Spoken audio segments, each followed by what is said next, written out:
Canadian ice dancers Tessa and Scott Moyer, the last time we saw them on competitive ice at the 2014 Olympic Games in Sochi, Russia. A beautiful performance. There was silver in the team event and silver overall for them. And joining us now on our Road to the Olympic Games set is Tessa and Scott. Thanks so much for taking the time to be here. You have so many fans out there that are still following you, still want to know what you guys are up to. So I guess the big question is, after the Olympics, what have you been up to? Well, we've been hiding.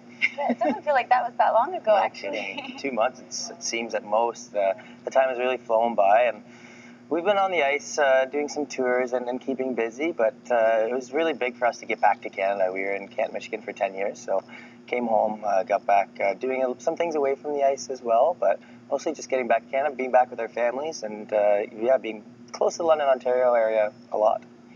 That's funny because speaking with Patrick Chan, when he said he took the year off, he said, I was able to do things I was never able to do before when you have such a strict schedule. Did you feel that way now this last year, being able to do your own thing? I think we were able to say yes to many new opportunities and adventures and sort of embrace the unknown. We had become accustomed to that rigorous training schedule and the routine. I mean, athletes are creatures of habit. So to sort of break free of that was really refreshing. And new ventures. I did the jewelry line, some film and TV things. So it's been fun to sort of challenge ourselves in new ways and sort of gather these quality mentors that have taught us so much about different aspects, be it business, skating, or beyond.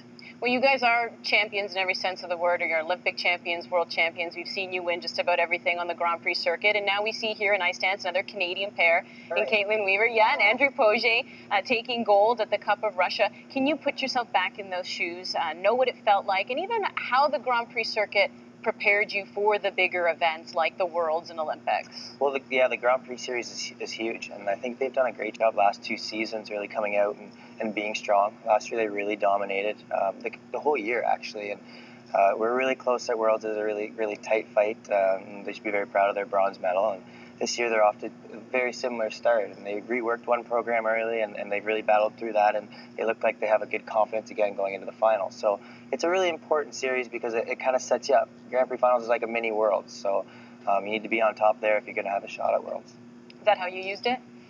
It is how we tried to use it. And I think it's interesting you use the word confidence because that's what I see in Caitlin and Andrew. They have this composure and this sort of calm confidence about them as they take the ice this year, and it's wonderful to see. I think all of that training and the experience is really paying off, and you can tell they're really taking in the feedback and sort of working the system in a really smart way. So let's get your opinion on the world of ice dancing. And when we talk about the other disciplines, the men, in order to be competitive, you have to have multiple quads. The women, your triple axels. And in the pairs, we have to see more quad throws. Where do we push the limit with ice dancing? Well, I think ice dancing has always been the more artistic discipline, and I hope what we're getting to now is a little bit more freedom in the movement. I've seen a lot of teams this year come out with some different ideas, not so classical ice dancing, or it's just not as restricted as it's been, which is nice to see. And I think the rules are opening up a little bit so that they're able to have unique movements and better lifts, and it's just a bit freer. So hopefully that pushes it to be more appealing to people so they're not watching the same kind of program over and over again. I think it is growing in a good direction, hopefully. Well, I think that's what was so beautiful about watching you guys. I almost felt like you were trying to push while still being classical. Did you try to achieve that? It was always a goal of ours, for sure, to sort of have a common thread throughout the entire program, beginning to end, and sort of weave in the elements so that they were just a part of the story. And that's what I love about sort of the direction that ice dance is heading. And I think there's a little bit more freedom. One of the footworks in each program, I think you have to do fewer turns, which is nice. I think you see some creativity, and you really see the link between the transitional elements and the lifts or the spins and things like that. Really, it's making sense, and it's telling a story. Yeah, it's kind of neat. Major changes even since we've been out, which I mean is a year and a half, and it seems like we're already kind of disconnected. So we have been a little bit away from the sport, but now we're interested again. So watching, and obviously still fans of Caitlin and Andrews and cheering them on as friends, but getting back into the rules, we kind of wish that we could compete under these new rules.